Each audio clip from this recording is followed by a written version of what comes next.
let's do this once again. Welcome to our first panel. I'm very happy to have these kind of distinguished guests with us. I think, is it necessary to introduce them? I think they can do that by themselves, right? They are well known here in Brussels. When we talk about tourism and mobility in one sentence, dear ladies and gentlemen, I think that goes without saying that infrastructure is key for tourism, not only, but in particular. And when it comes to that, mobility has proven key to having a good travel and tourism experience, and the mobility changes faced by COVID have had a major impact on the travel and tourism sector. And as mentioned several times by Mr. Vice President Papadimoulis and our dear Commissioner, Mrs. Vălean, that the European Union, with the Fit for 55 package, has put some Green Deal legislations onto the table. And this legislation will be definitely key for the future of travel and tourism in the future, as I said. Now, I would like to know, to be honest, and this is my first question towards you, as a politician, as someone who makes legislation, what we can bring to the table in order to help the airlines and others in the value chain, what we can deliver for the traveler. This is my first question, and I would like to start with Mr. Váradi. You are the CEO of Wizz Air. We know Wizz Air very well as a high-growing company, and I would like to know, or I would like to start with you first of all. I guess you have a question or an answer for this question. Please, Mr. Váradi. Thank you, and I'm glad to recognize that I'm probably the most digitalized amongst you with all this headset around me. So I try to do my best. Look, I mean, I think the airline industry has been profound to the boost of tourism all over the world. I mean, if I just mention one example, in Romania, we entered an airport called Cluj. 15 years ago, at that time, the airport was carrying 250,000 passengers.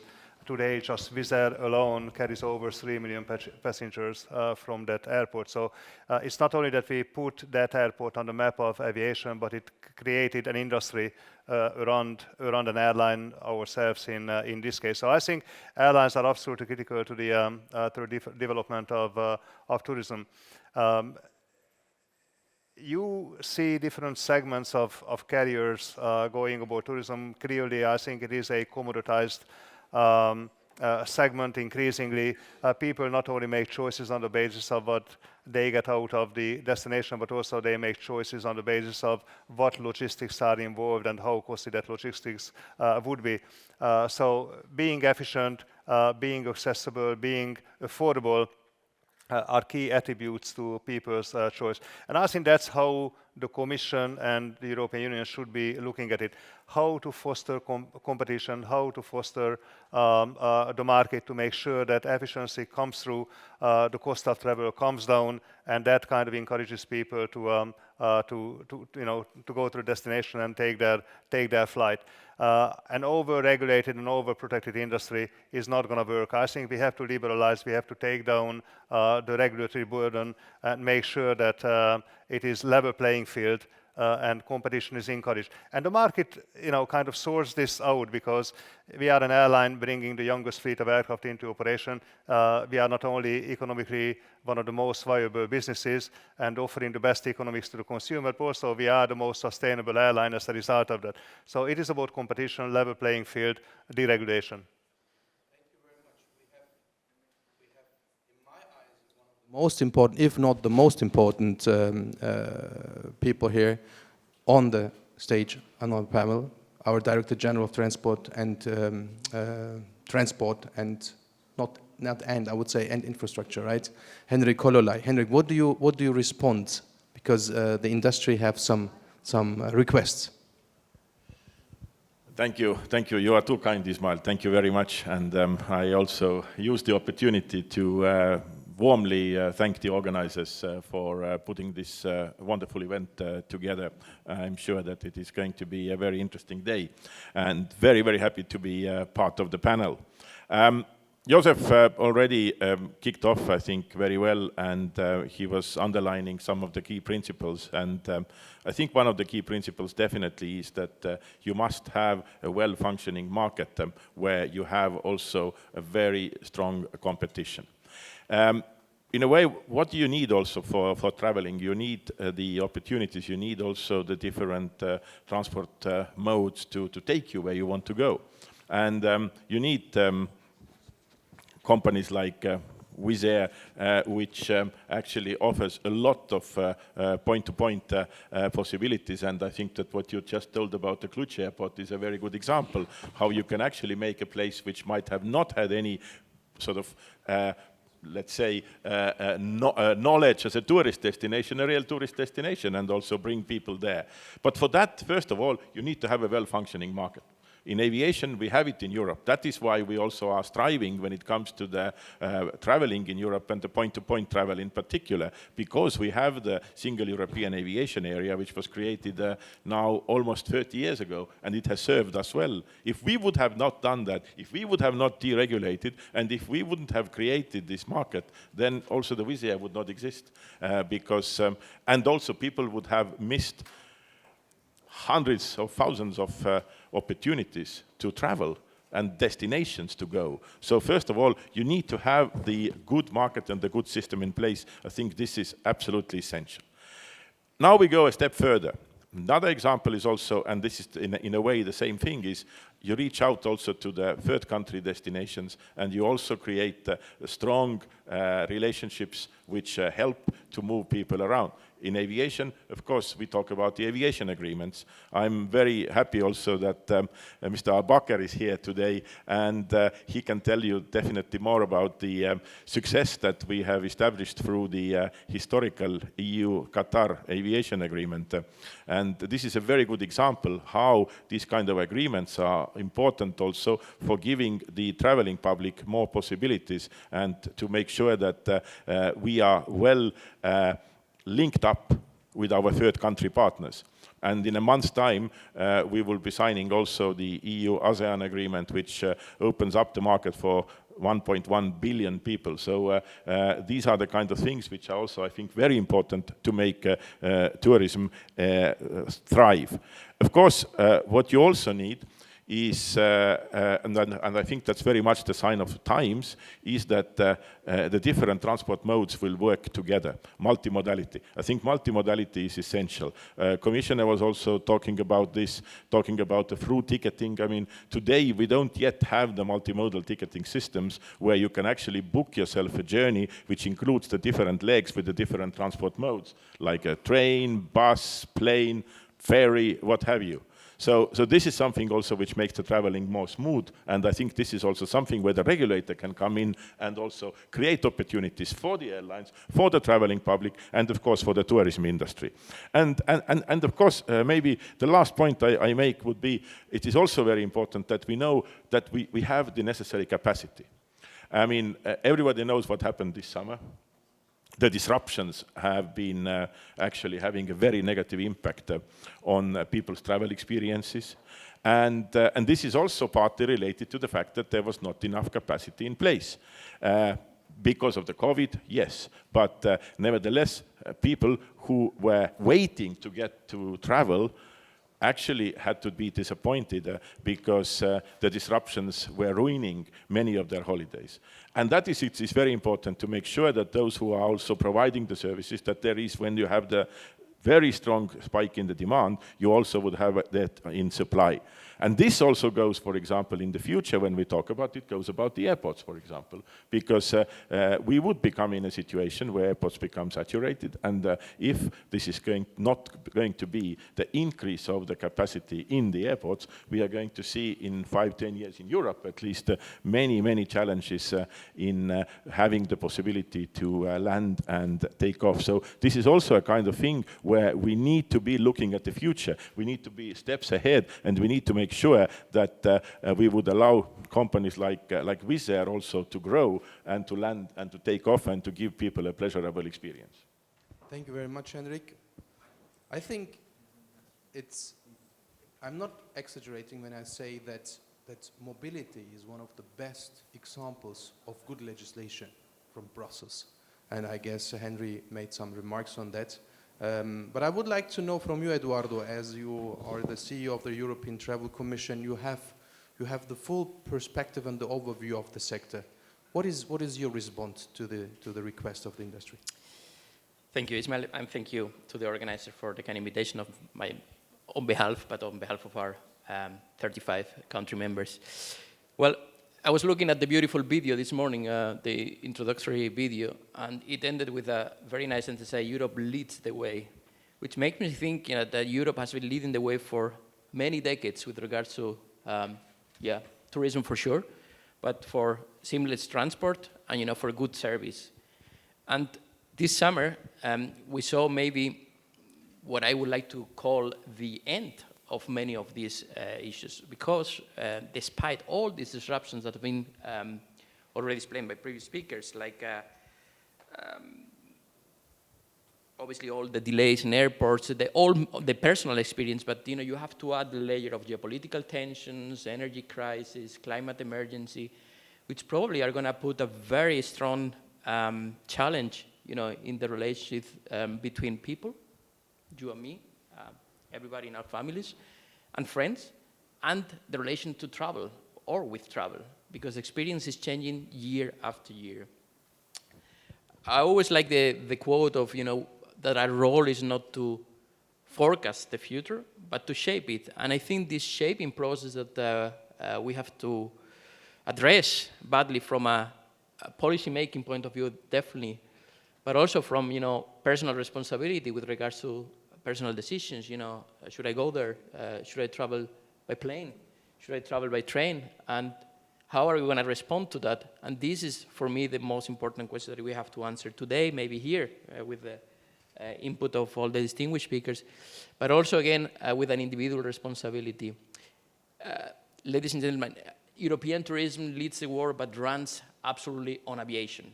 This is something that we have to admit is a profound truth that we have to admit, and also seeing that it's also a problem sometimes. And then when we talk about multimodality, and when we talk about change to train and so on, this is not possible yet to keep the growth rates or to keep the leadership, if you want. The question at glance is: do we want to be the first as we have been for so many decades, the first in arrivals, the first in overnight stays, the first in expenditure, or do we want to be the best destination, the best in service, the best in providing sustainable solutions, for both business and end consumers, the best in policy making in agreement with all the different interests of the private sector, of the public sector, and the citizen, because this is what Mr. Hololei was saying there. Those delays, those disruptions are letting people think about their own decisions. And this is what we have to address. Mr. Váradi said that, I'm very, very right that, without all these point-to-point airlines, Wizz Air, including, many, many places would not have been visited ever, or we'd have a very different story today. So how can we embark also without following that cliche of, also pointing aviation? Because aviation is very much on board with the sustainable transition, but it's also, we have to admit that it's going to take time. So what do we do now, from now until then? And this is what actually keeps me awake. Because I think, after this record summer, that, we're going to release numbers very soon, it's going to be a very good summer in terms of numbers. But again, if you go, and I can tell you about my own experiences, not everything has been positive. And we're coming out of that perfect storm that we were living after COVID and so on. So and sorry if I answer a question with another question, but it's how do we move from here? And this is, I think, where we all have to be very strong in that we have to take strong compromises and going back not only to the business part of tourism, which it's still booming and still growing, but to the people's part. Which is how are we going to address this in the future? Because mobility is here to stay, the change of mobility. We saw it this morning in Brussels, traffic everywhere, people moving to bikes, and this is here to stay. Electrification of tourism infrastructure, other thing. I drive an electric vehicle myself. I found myself this summer, with problems, charging the vehicle, So you see, you want to make the transition yourself, but, we have to have very strong policies for that. Yes, I can assure you with the AFIR we will make a big step towards the solution of these infrastructure problems. But nevertheless, I would like to mention once again, you said in a nutshell, we should remain as number one in Europe, or as in the world, in the globe, on global level, the number one as Europe. I would like to know, since we have also some representative CEO from the aviation sector here, I think that goes hand in hand with the better connectivity of Europe with the rest of the world. What do you think? What are the challenges here? What should be done, not only from the industrial side, also from the regulation part of the picture? As said, mobility is key. I think it's fundamental to people. It's not going to change. I think with the rise of the middle class and more disposable income available to people, this is just going to continue to grow no matter what. And the question is, how do we come kind of in the forefront of that consumer need, that kind of human desire? And clearly, you need to create, the network of opportunities for people to travel, be it airplane, be it train, be it car, whatever that is. I personally think that aviation is going to be kind of on the innovative side of the industry, just given the nature of the business we are into, given the technology what we are operating, and giving the efficiency of connectivity what we can bring to the party versus any other means of transportation. I mean, if you just look at it, for example, flying from Budapest to London, it takes 2 hours. Taking a coach from Budapest to London takes 24 hours. Taking a train, maybe a full month, with all the issues involved. So I think inherently we are just a very efficient industry. And not only that, but we are also economically a lot more viable, I think, than alternatives. So just taking the same example, flying from Budapest to London, we are charging roughly around £70 on average for a ticket. But a taxi from Luton Airport to downtown London, is £130. I mean, you also need to think about this. What kind of economics you are running with different means of transportation.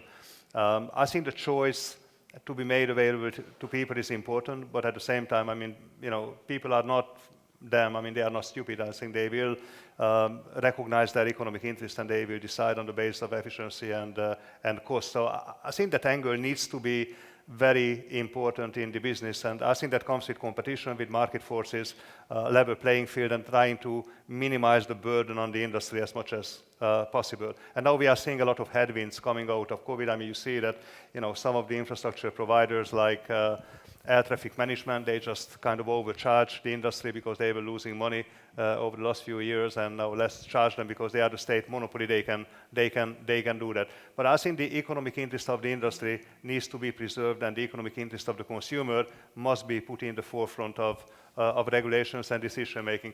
But at the same time, we also need to drive kind of our environmental agenda and sustainability agenda. I think it's important.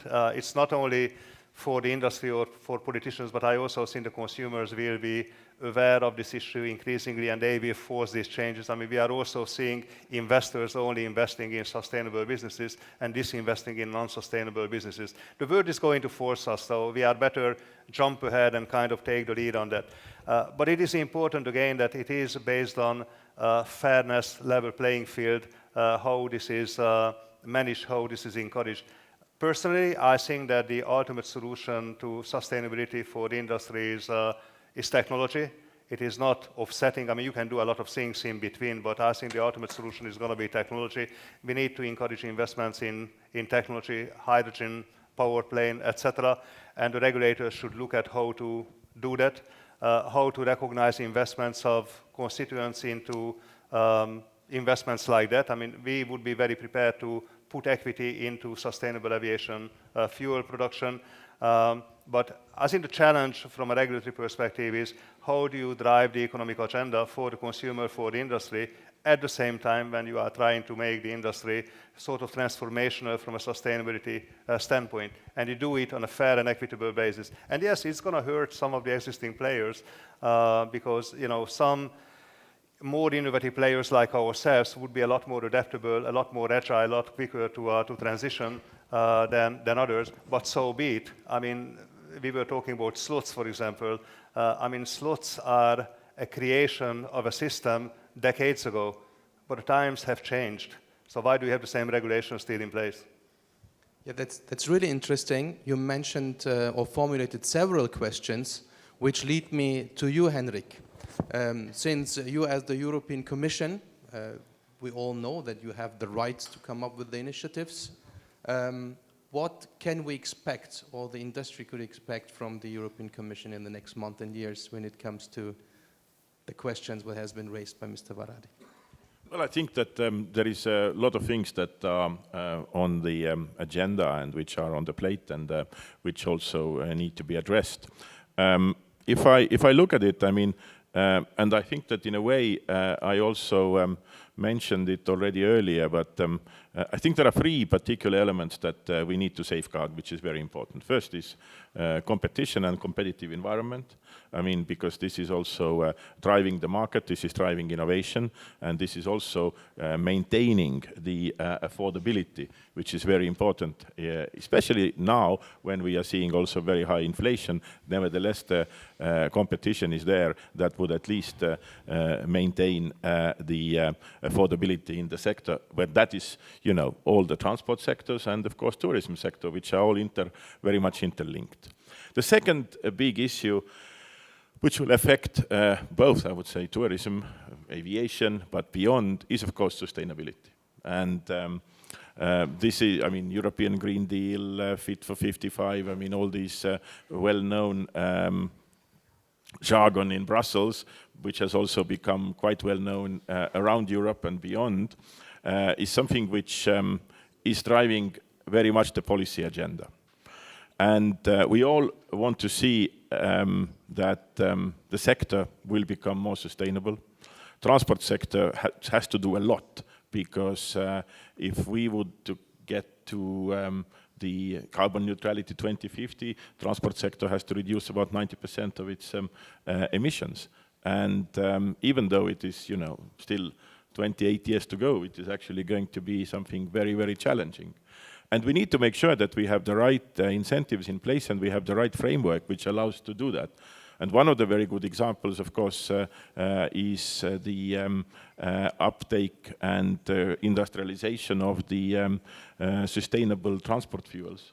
I mean, we have in the parliament, as you well know, Ismail, also now the proposals on Refuel EU Aviation, Fuel EU Maritime, which would all help to bring sustainable transport fuels in the market, as well as the alternative fuels infrastructure regulation, which you know very well, being the lead figure on that, and also where people who would like to travel in Europe, at least using electric possibilities, will have the charging stations in place, and I hope in the future also the same applies to hydrogen. So this is also what the regulator can do, is to help the industry to do the transition by having the right policy frameworks in place. I mean, we could talk for hours about sustainability. It is clear that all sectors want to be part of it. I think that we are also going to see much more in the future being people, as already today, and travelers, tourists, being much more conscious about their environmental footprint. They also want to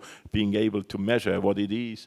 And of course, those who have focused on that more, who have more efficient and modern fleets in aviation, for example, they are definitely better placed, and people might also make these choices in the future much more based on who are bringing a smaller environmental footprint compared to another.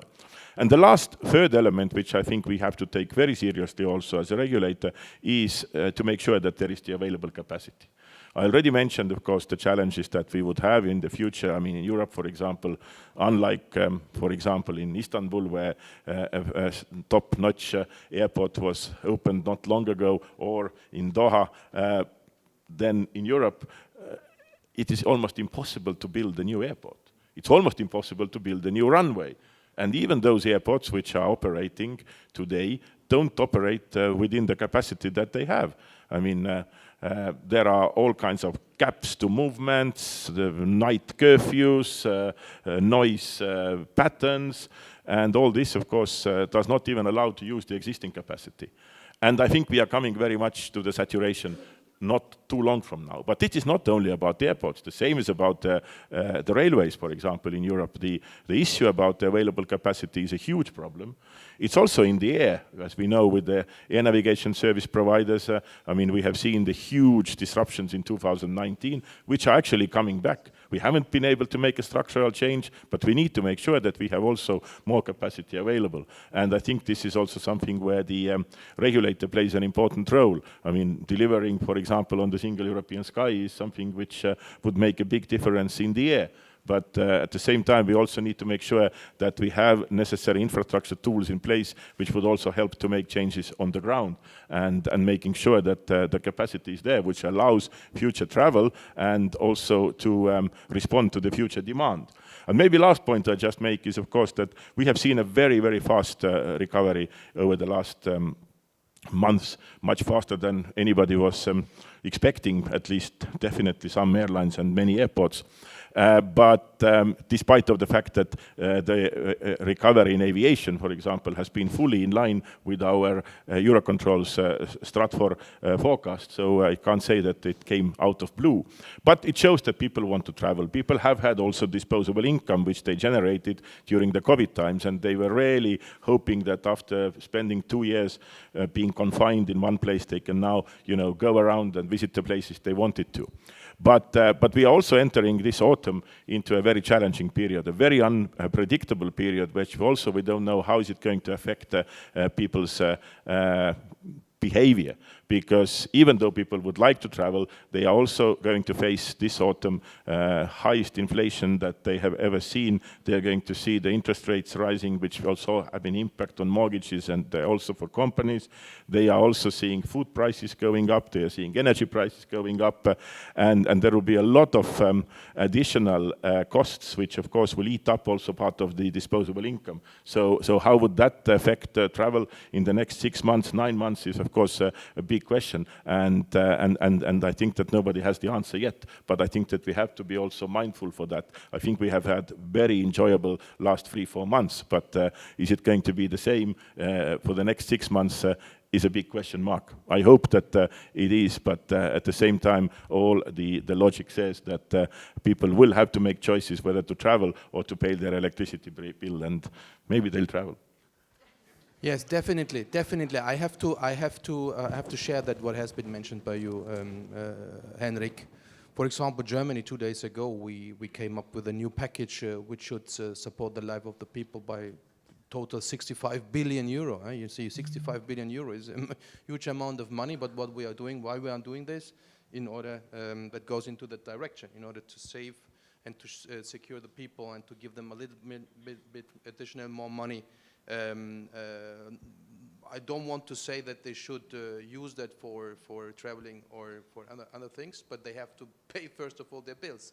And the next winter will be crucial, definitely.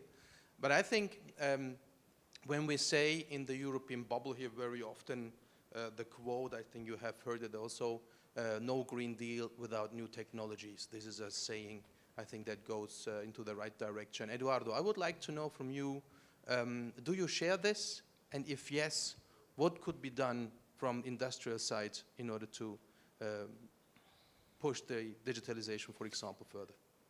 I have very good news, and it's tourism will prevail. If you look back a little bit in history, we don't have to go too far away, but if you just go to the early 90s, if you go back to 9/11, if you go back to 2008, tourism not only survived, it thrived after all this crisis. That means that we're not talking about a consumer good like a car or something more tangible. We're talking travel and tourism. It's almost a human need that we only not do it for leisure purposes. You also go to visit your family for academic purposes, medical.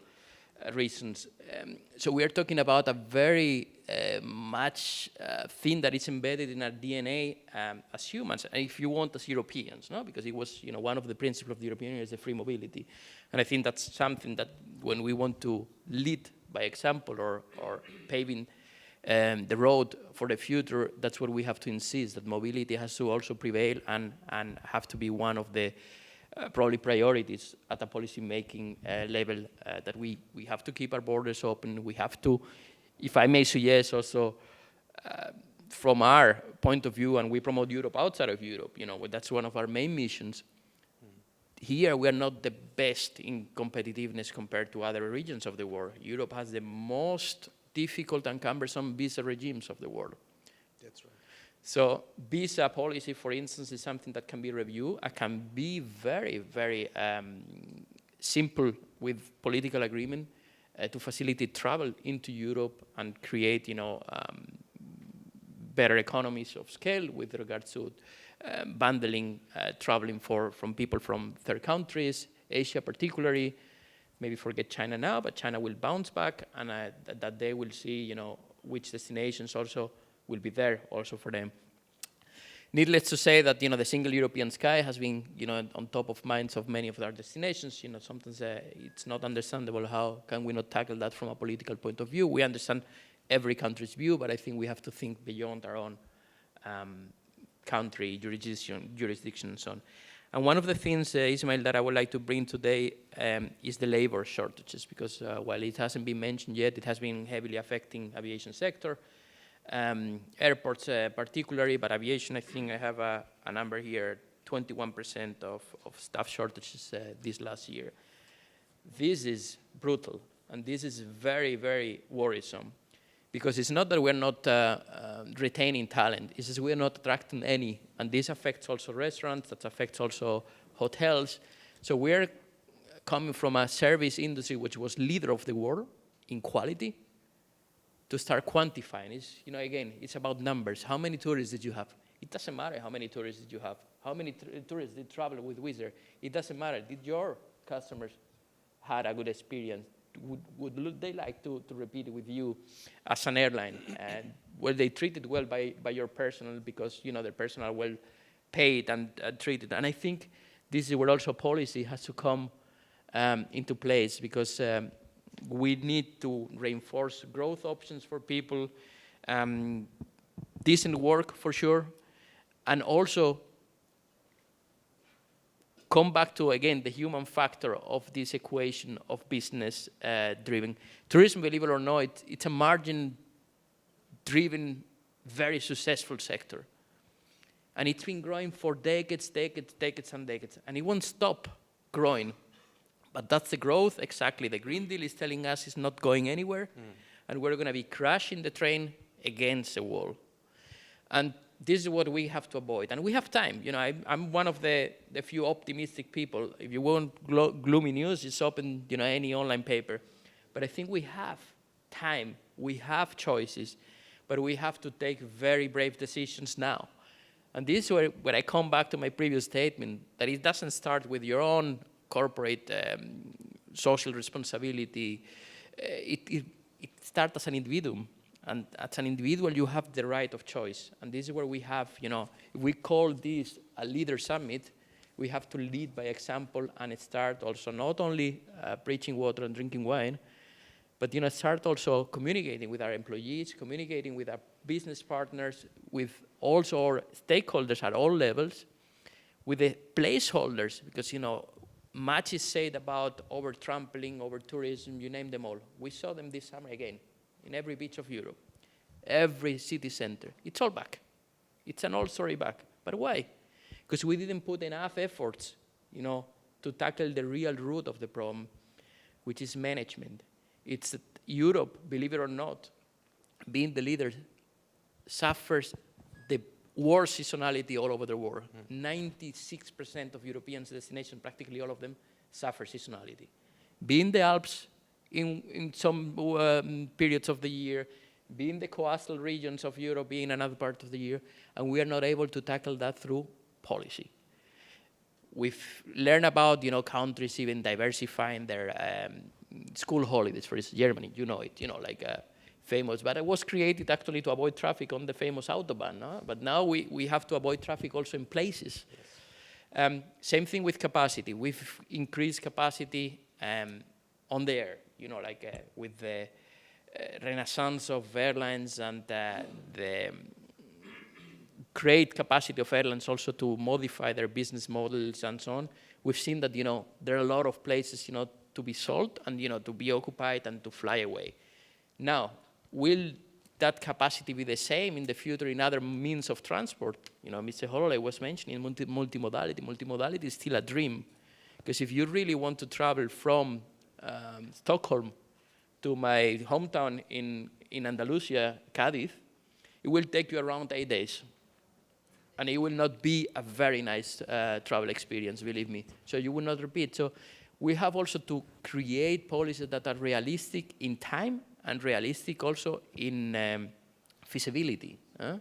With, again, and Ismail, I'm looking to you because political willingness is key here. We see it in the energy crisis that there is a fragmentation everywhere. We have to stop hedonistic thinking that we're going to solve things from home only, that we have to talk to the neighbor all the time. And I think that if we want more cohesion, and that's the final goal of the European Union is that too, we have to make an effort to go that extra mile for common goals. And with regards to tourism, we have the big advantage that people will save in many aspects of their lives, but they won't save in their holidays. Because this is a very human act of hedonism, of thinking that you deserve those 5, 10 days, 2 weeks of calm or visiting your families or whatever it is. And that's not going to change. So I'm sure that people will start maybe switching off the lights at home or maybe saving, taking the car less, but they won't save. Tourism will prevail.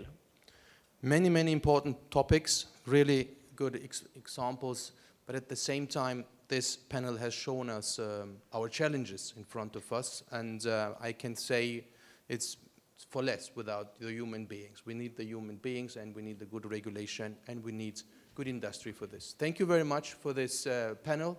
Thank you, József. Thank you, Eduardo. And thank you, Henrik, for your participation. That was it for the first panel. Thank you very much, ladies and gentlemen.